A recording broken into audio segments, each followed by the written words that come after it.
আয়াতুল কুরসি পড়ে ভুলেও একটি কাজ করবেন না, ভালো করে স্মরণ রাখবেন।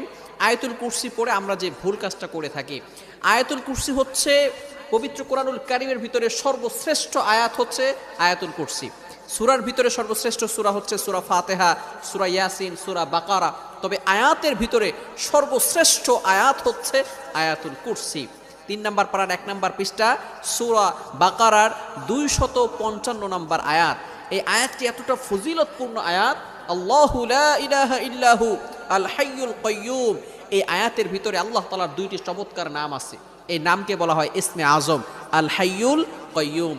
আল হাইয়ুল কাইয়্যুম যদি কারো দোয়া কবুল না হয়, আপনি যদি ইয়া হাইয়ু ইয়া কাইয়্যুম আল্লাহ তাআলার এই 2টি নাম চমৎকার ইসমে আজম 2টি নাম পড়ে 3 বার পড়ে যদি আপনি দোয়া করেন, আল্লাহ তাআলা আপনার দোয়া কবুল করে নেবেন। যেহেতু এই আয়াতের ভিতরে আল্লাহ তাআলা 2টি ইসমে আজম নাম রয়েছে, এই নামের কারণে